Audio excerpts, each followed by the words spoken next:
There's so much material to work through. There's so much pouring through. There's been one in the background. This is not MySpace. There's been one in the background that I've been curious about, and I'm thrilled to say I have 2 texts on it, so I am empowered to put it to Sam this morning. Sam Edmund for EFS, delivering simple freight solutions. Sam, welcome to the Trade Bell. Gerard, good to be here. All right. What have you got? An itch that you can't scratch? I'm going to just hold those for a minute. Okay. I want to run you through the shuttle run, okay? You ready? Ready. Take it. So these are all texts. Take it to the bank. Jack Silvani to Gold Coast. No, not happening. In fact, I think I've got him down here, a really good chance to stay now at Carlton. Now, that's far from guaranteed. Of course, he could leave. But just the vibe I get speaking to people is that he will now stay. He wants to stay. He loves the club. He's Carlton through and through, loves his teammates. But, of course, the deal has to be right. Now, my read could be way off, but just the feeling I get speaking to people around this who have to make the decision and sign off on it, things are moving towards him re-signing. We'll have to see how it plays out.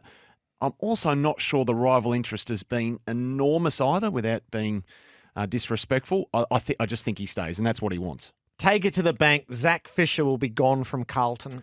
Yeah, take it to the bank is strong, but I think highly likely. Now, did we speak about him yesterday? North Melbourne prepared to offer a big contract for someone like Zach Fisher, maybe as long as 5 years is a suggestion, which sounds extraordinary, but that is the whisper doing the rounds that he's got some interest, and he will have some options, Zach Fisher, who has had his moments on the back flank at Carlton, but just as many moments where the Blues might be keen to get something back for him. Take it to the bank. Sam Hayes will join his brother at Tullamarine in the Zirk Thatcher trade. I think take it to the bank. He's leaving Port Adelaide. That's going to happen. He's canvassing the market as we speak. I'm not sure it's going to be at Essendon, though. Take it to the bank. Matt Crouch will be at the Cats next year. Yeah, they're definitely shopping Matt Crouch. He's another one who is looking for a new home. Geelong would be a big surprise, would it not? I would be shocked by that, but definitely he's out there. He's on the market. Take it to the bank. Liam Henry will play at St Kilda in 2024. Liam Henry will play for someone other than Fremantle. His manager's doing the rounds at the moment. The list of suitors is strong here. I still think the more likely landing spot will be Hawthorn. Now, that's not telling anyone anything new. I just think that would appeal for the player. That definitely appeals for Hawthorn. I think there'll be some competition in this space, but I think Liam Henry most likely will play for the Hawks. Take it to the bank. Jade Gresham will be at Hawthorn. Yeah, that's a hard one, isn't it, Jade Gresham, who's been sort of out there for quite a while now, but something of a star on the wane too at St Kilda. So this is a hard to find a home for Jade Gresham at the moment. I'm not sure Carlton are as interested as maybe as what they once were. Hawthorn are definitely busy. We'll get to them a little bit later on, and the club that Jade Gresham's leaving, St Kilda, very busy as well. But it's possible. Okay, this is the one in the background. Okay, so I've got 2 texts on this that have come through this morning. You didn't hear it from me, but... Oh, we like that. You had me at hello. I've got a confirmed sighting of Sean Darcy meeting with Alistair Clarkson at a Melbourne establishment about a month ago.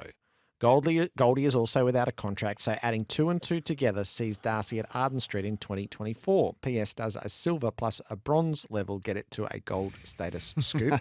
And then from a different number, my friend's dad has a restaurant in Hawthorn. About a month ago, same timeline, he saw Clarko and Sean Darcy out for dinner, even went into as much detail to say Sean doubled up on entrees. You didn't hear this from me.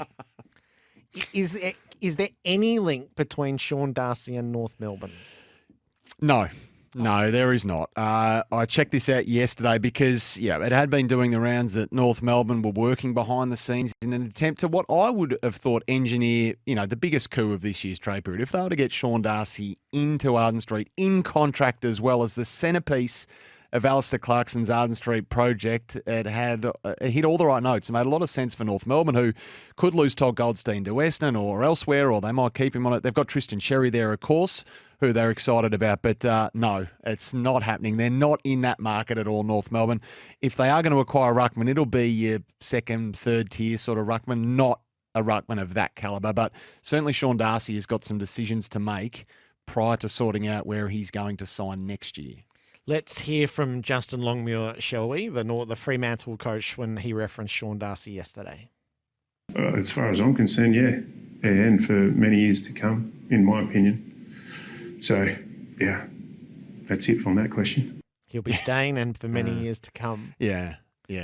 All All right. What would you like to put on the table today? Might just quickly start with some guys who were set to stay at their clubs there. It doesn't fit the criteria of the trade bill by any stretch, but it's relevant given they are highly likely now to be taken off the table in the not too distant future. So Sam Flanders, this has progressed to the point now where it would be a big surprise if he doesn't stay at the Gold Coast. So both parties are fair way down the track. It's a 4-year deal. It's only being held up at the moment on the exact finances at this stage. Struggle for opportunity under the former coach Stuart Dew. Was hard for him to play well when he wasn't playing at all.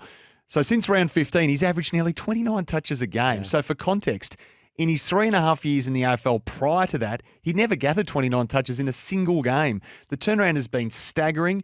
4 years takes him to free agency as well. He's been unleashed there. He's happy there. I think they're going to get it done, and that's a good result for Gold Coast and Damien Hardwick, who takes over. Jack Silvani we've mentioned as a player who now is highly likely to stay.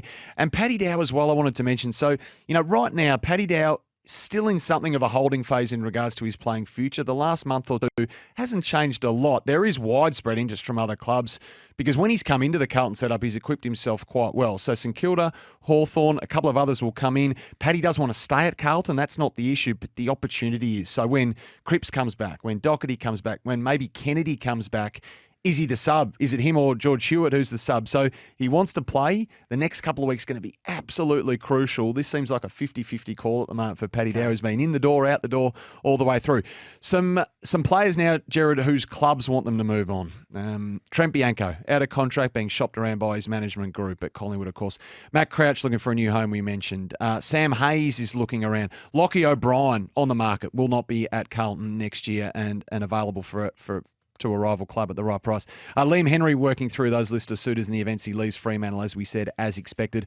Hawthorn you can put at the top of the tree here. Dylan Stephens I wanted to mention. So the number 5 pick in the 2019 draft, who played in last year's grand final, has struggled for consistent opportunities, has options to stay at Sydney, has options to leave Sydney. Now this is one for the end of the season, but rumoured interest again from the Kangaroos. North Melbourne, Zach Fisher we mentioned. Lewis Melican, the fringe Sydney defender, could be lured to North Melbourne to bolster that key position defensive department with Logue injured, Mackay set to leave for Hawthorn or Sydney, albeit for first-round compensation. Hawthorn's offer for Asava Radigalea. Now, Gerard, did we speak about this yesterday? So multiple clubs I've spoken to believe that this deal sits around $5 million over 7 years for Asava Radigalea to get to Hawthorn. Now, for context, I think Himmelberg signed a deal worth around $4.8 million over 6 years. So a bit less than that, but certainly that would be an enormous show of faith in Asava. And just on North before we leave them, they're still waiting to learn on Riley Sanders. So after years of trying, he has got his certificate of Aboriginality. There's still nothing from the AFL in terms of granting him access to North Melbourne's Next Gen Academy. But as we said, the days of the AFL handing over the raw priority pick, they're done. So if the AFL are to help North Melbourne, the Roos still hope, and there's still a lot of hope down there, they will allow them to pre-list Sanders, given he would otherwise be a top 10 pick who would be picked off by rival clubs in the draft. So nothing's changed there. They're waiting, but they're waiting with some real hope and some real confidence that they'll be giving him as part of a compensation package. Okay. Do you want a couple of others? Yeah, or why not? Have you got a couple of others? I've got a couple of others, but let me you go. Let me loaded dot up. these two in. Hayden Crozier to Carlton. Yeah, I couldn't put any meat on that bone at all, to be honest, Gerard, but I saw that. This was elaborate, and you know I like elaborate. I'm drawn to these.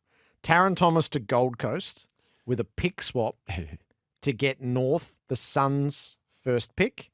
That pick to be used with pick 2 for the Eagles' pick 1. There's a bit of Good on fantasy. you, Bolts. There's a bit of fantasy about that, Bolts, which we like. I don't think Taron Thomas is leaving, to be honest. I think as we sit here right now, he's far more likely to stay put. All right. Who else do you want to put on the table? Just another key back. So Denver Granger Barras, the Hawks would like to trade him. So they've been pushing him out there as a tradable commodity in recent times. He was floated on the market last year. They don't think he's a pure key back, which is partly the issue. So he's contracted until the end of next year, having signed a 2-year deal in February last year. Pick 6 in 2020. They just haven't got the return they thought they were going to get. Tom Duday, free agent, unsigned, recovering from the knee. Rico put talks on hold until season's end. Brisbane have long been the most likely landing spot here. You know, Marcus Adams and his concussion battles, they need support there for Andrews and Payne. So he may be bound for the Gabba. Kyle Lohman, who's already at the Gabba, uncontracted still beyond this year. If he does leave Brisbane, I reckon he'd be a good chance to land at the Bulldogs, given they asked about him in the Josh Dunkley deal less than 12 months ago. So you'd think they would circle back.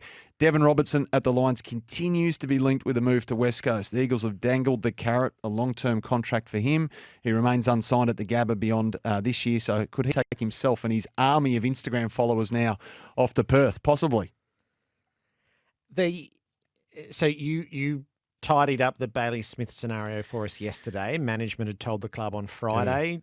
Bailey Smith told the club yesterday. And I think we're waiting on, I think Paul Connors might be doing the Gettable podcast at AFL.com. It's not there yet, but I think the sense is that he is going to say publicly what has been said privately. And I think that's what the club wanted. They wanted the messaging now to be out there that the Bailey Smith is staying because, to be honest, the Dogs have been a bit anxious. They've been a bit nervous. They've been a bit unsure about how this is going to play out. He's got 1 year to run on the contract. We know that he's been unsettled this year on the field, off the field. There's widespread rival interest, and there always will be in a player of this calibre, Gerard. So it's one to park for now. Good news for the Dogs is he's staying. Here he's a long time in football. Things might completely turn by this time next year. But if they don't, then there's certainly a big queue to acquire him. I know we've spoken about this privately. Could Essendon make a play for the number 1 draft pick? Yeah, and is that actually a longer conversation? I think it is, yeah, because we sit here now, Essendon have picks 8 and 27 and 46 and so on and so on. So something would significantly have to change in terms of their draft to do a lot of work. They would, but that's something we need to explore. They could be in the queue. I got 3 texts to finish for you today. The first is, Simo, very good. The 2 different phone numbers saying Darcy is the same guy. He used his wife's phone just so you believed him. Very good. We're totally up for that on the Joe Bell, incidentally. This is the coffee cart version of 2020. You didn't hear this from me, but Adam Uze was at a meeting with the Richmond coaching panel at the Black and Gold Cafe in Richmond yesterday. In it up to his eyeballs. Okay. I've actually got 2 of those, so I'm pretty sure that was happening. And that Wife's makes phone perfect as well, sense. though, was it? Very good.